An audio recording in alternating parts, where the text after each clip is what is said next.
Ce programme vous est offert par Illico Cash.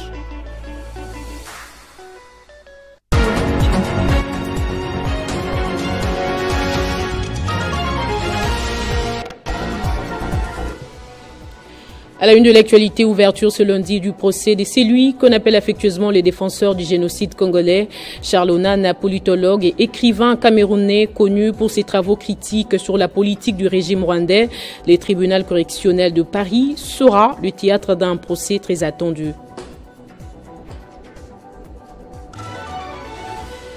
À la une également, clôture du sommet de la francophonie. Emmanuel Macron fait semblant d'ignorer l'agression de la RDC par le Rwanda parmi les crises qui sévissent dans le monde.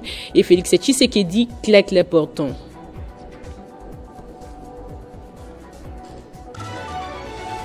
Nous irons également au Nord Kivu, les deuils nationaux décrétés par le gouvernement de la République pour rendre hommage aux victimes du naufrage survenu sur les lacs Kivu le 3 octobre dernier expire ce dimanche.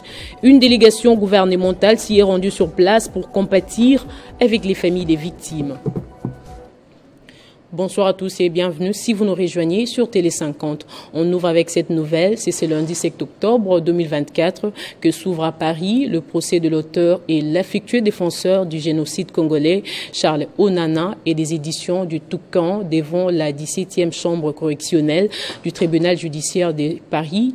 Il est poursuivi pour contestation des crimes des génocides après qu'une plainte ait été déposée en 2020 par la Fédération internationale pour le droit humain, la Ligue de droits de l'homme et survie, soutenue par le Rwanda. Le tribunal se penchera sur les écrits de cet auteur et politologue Onana dans son livre intitulé Rwanda la vérité sur l'opération Turquoise, Paris 2019, édition du Toucan. Les organisations ont estimé que l'auteur était à l'origine de propos négationnistes remettant en cause les génocides des Tutsis au Rwanda.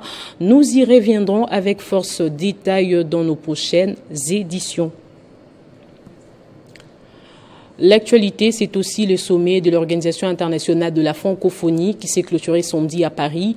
Sont les présidents Félix Tshisekedi qui n'a pas pris part aux travaux à huis clos, une manière d'exprimer sa désapprobation face à l'attitude affichée par le président français sur la situation sécuritaire de l'Est de la République démocratique du Congo.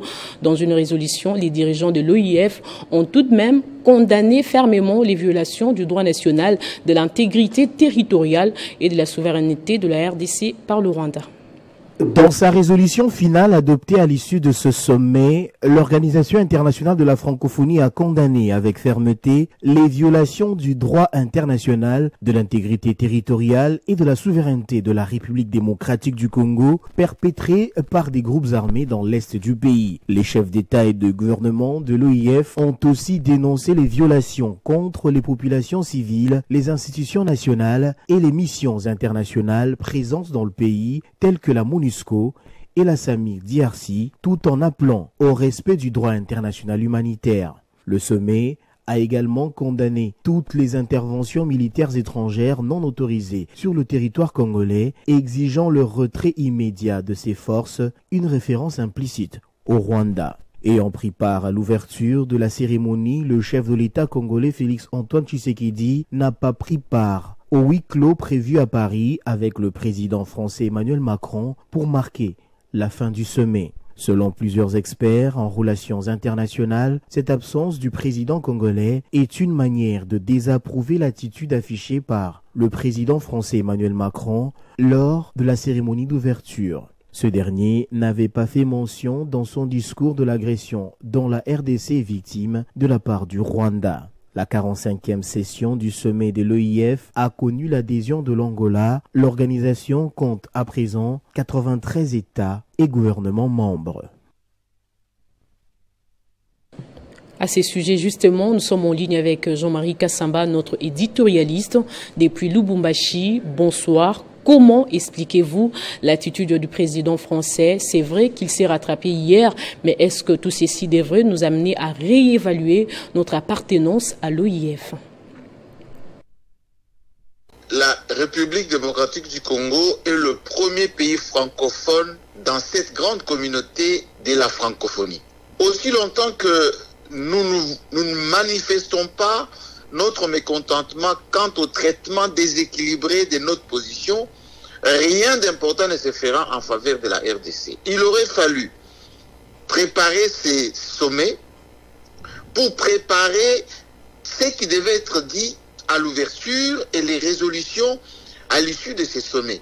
Je ne sais pas si ça a été fait, mais le fait est que Moussoukiwabo préside l'OIF, Kagame envoie régulièrement ses émissaires, la France doit encore beaucoup au Rwanda, et donc il était quasi impossible que Macron puisse à la fois invectiver le Rwanda ou mettre le Kagame en difficulté, en plus sur le sol français.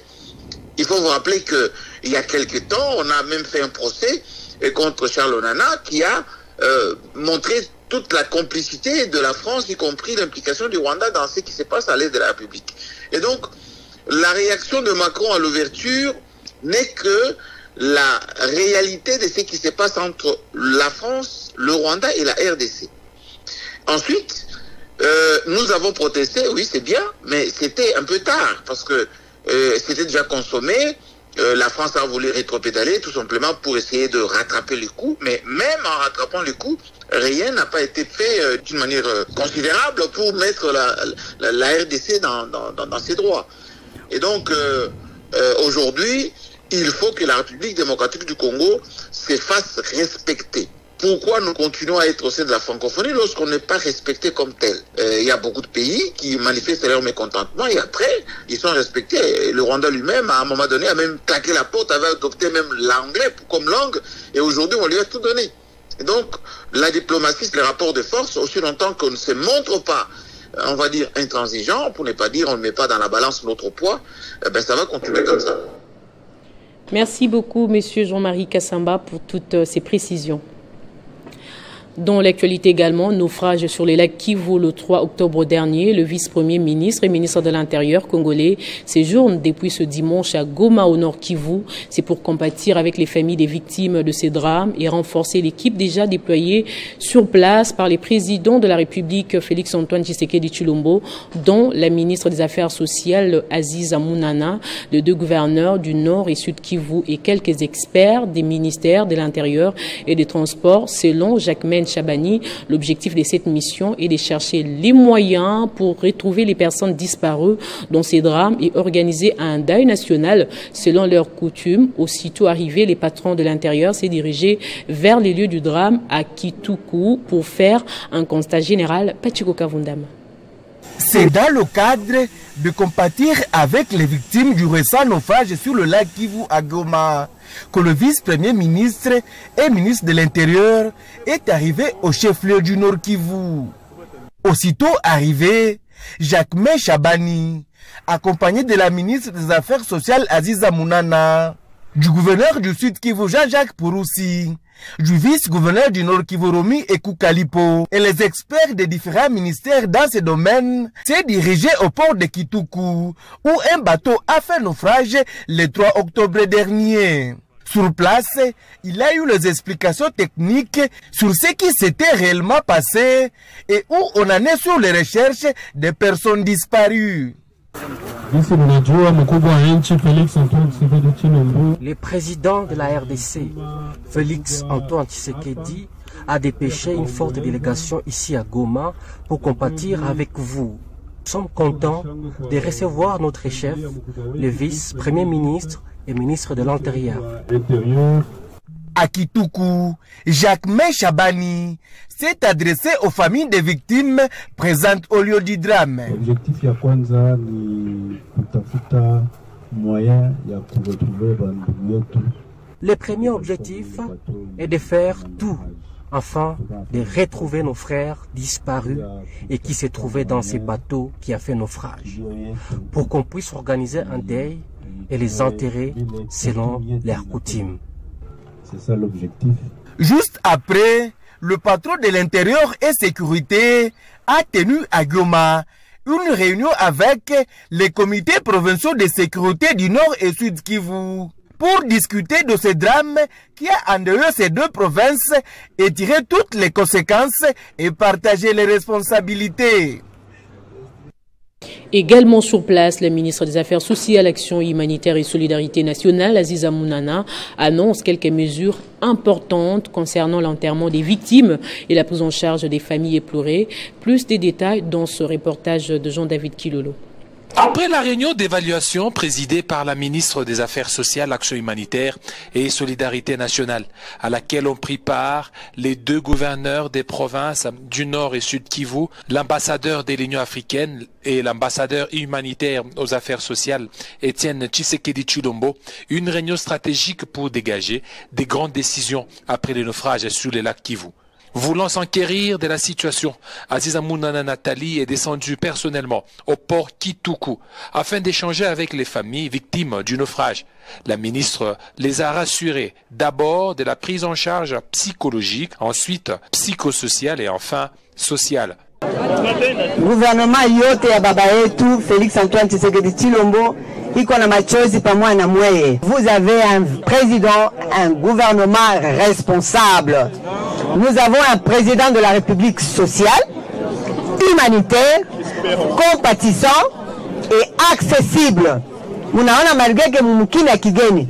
Mala mwa tulipata singa. Premier ministre wetu, Mama Judith Suminwa Tuluka akanipatia ruhusa. Na niko hapa juu ya mweye. Nimishindikize, tupunguze mateso. Mimi nasema tutaisha mateso, mais tutapunguza. Merci beaucoup. Mama tunafurahi ujio wako. Direction hôpital Kieshiro. Ici sont hospitalisés les survivants du naufrage. Nous avons reçu 76 cas. Parmi les 76, nous avons 2 femmes enceintes chez qui nous avons fait des examens mais qui sont en train d'évoluer très bien. Au-delà de ces 76 cas, il y avait 6 corps sans vie. Les survivants expliquent comment ils s'en sont sortis. Après les tours d'hôpital et de la morgue, la ministre des Affaires sociales, Action humanitaire et solidarité nationale, Aziza Mounana, a sensibilisé la population du Nord et Sud Kivu à éviter toute surcharge dans les embarcations afin de ne pas revivre les éventuelles catastrophes. Poursuivons ce journal avec ces images. Le torchon brûle au sein de la société minière Kulomoto. Le personnel de cette entreprise publique exige le départ du directeur général Pistis Bonongo Tokole pour mégestion et détournement des salaires des travailleurs. Ces agents réclament 118 mois d'arriérés des salaires et exigent l'arrêt immédiat de toutes les activités et la résiliation du contrat sous énergie, le réversement de leurs cotisations à la CNSS ainsi que l'audit de la gestion du DG Pistis, une réclamation qui a engendré une grève des travailleurs avec notamment le refus de ne plus travailler partout où la société a des sites, notamment à Kinshasa, au Owele, dans la Tchopo et en Ituri. Le secrétaire général intérimaire de l'Union pour la démocratie et le progrès social Tshisekedi Deyo Bizibu Bolola a débuté samedi une tournée de vulgarisation du programme d'activité des 6 mois d'intérim à travers les 4 fédérations de Kinshasa. La première étape, c'était donc les terrains Bouddha d'Enjili, sauf que les choses ne se sont pas passées comme prévu. La police était intervenue pour empêcher la tenue de cette activité. Après sa sortie officielle au mois de juillet dernier, au mouvement des femmes et jeunes de la province du Maniema, l'heure est à la mise en place du cadre de concertation des filles et fils du Maniema ainsi qu'au démarrage de la mise en œuvre des projets du MFJM. Ils étaient tous réunis comme un seul homme vendredi dernier à Kinshasa autour de leur coordinatrice nationale, Marie Nyombozaïna. Répartis en 7 territoires de la province du Maniema, ces hommes et femmes sont préoccupés au sujet de la disparition de valeurs que cette province incarnait dans les temps, notamment les valeurs patriotiques, sans oublier les valeurs ancestrales. On a déjà participé à beaucoup d'enterrements comme ça, on nous demande de contribuer pour enterrer.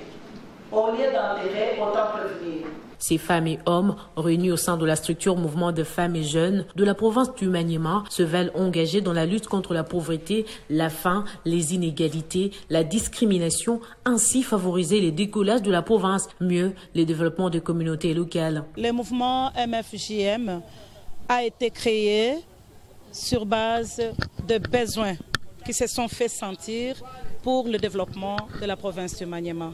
C'est ainsi que le mouvement MFJM a vu le jour. Il a fait sa sortie officielle au mois de juillet de cette année. Et aujourd'hui, c'est la mise en place des recommandations de la sortie officielle qui était que nous puissions mettre en place vraiment le cadre de concertation représentatif. C'est ainsi qu'aujourd'hui nous sommes là avec tous les territoires réunis.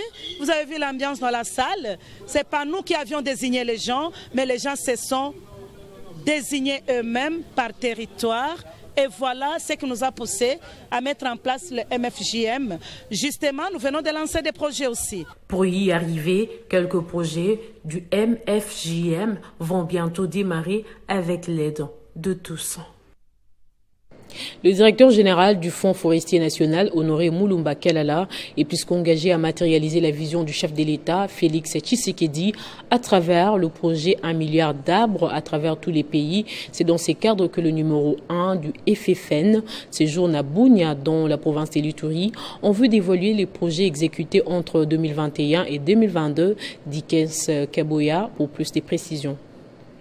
Incroyable mais vrai, l'administrateur et directeur général du Fonds forestier national, Honoré Mulumba Kalala, séjourne en Ituri pour une visite d'audit et de contrôle. Après avoir été reçu par le gouverneur militaire, le lieutenant général Johnny Luboya Kachama, pendant plus d'une heure, une réunion à huis clos a été tenue entre les deux personnalités. Puis une réunion générale avec toute la délégation venue de Kinshasa et les cabinets du gouverneur durant 2 heures en vue de discuter sur la situation générale du Fonds forestier national dans la province de l'Ituri, particulièrement à Bunia. Après s'être entretenu avec les gouverneurs militaires, Honoré Mulumba Kalala a parcouru plusieurs kilomètres dans la brousse en vue d'inspecter les travaux financés entre 2021 et 2022. Le courage du numéro 1 du FFN n'est plus à démontrer.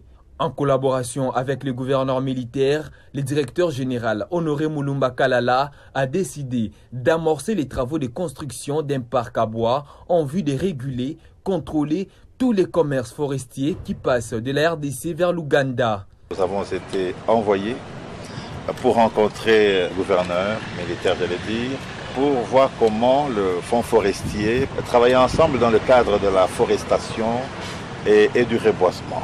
Et nous étions satisfaits de voir que le gouverneur militaire est très d'accord et est prêt à soutenir ce programme pour que cela aille très très vite. Je peux donc informer sans trop de commentaires l'harmonisation entre le gouverneur militaire et le Fonds forestier national que je représente pour cette construction du parc à bois. Dans quelques jours ici, je ne donnerai pas peut-être le jour, où nous allons, ensemble avec le gouverneur militaire, commencer le travail du reboisement d'une manière symbolique. Il s'agit d'une première décision prise avec courage par ces DG venant de la diaspora qui respectent et appliquent la vision du chef de l'État, Félix Antoine Tshisekedi Tshilombo, en matière de la forestation et du reboisement. À présent, place au rappel des titres. Ouverture ce lundi du procès de celui qu'on appelle affectueusement les défenseurs du génocide congolais, Charles Onana, politologue et écrivain camerounais connu pour ses travaux critiques sur la politique du régime rwandais. Le tribunal correctionnel de Paris sera le théâtre d'un procès très attendu.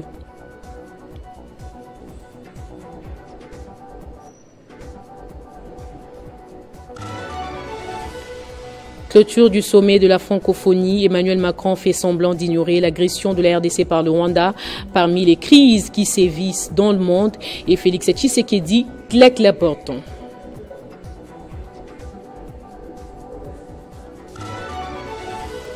Au Nord Kivu, le deuil national décrété par le gouvernement de la République pour rendre hommage aux victimes du naufrage survenu sur les lacs Kivu le 3 octobre dernier expire ce dimanche.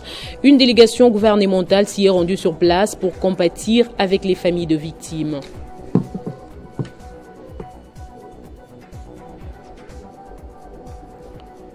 Ainsi s'achève complètement ce journal. Merci de votre attention soutenue. L'actualité reste en continu sur le www.tele50.cd et sur notre chaîne YouTube Banamboka Congo.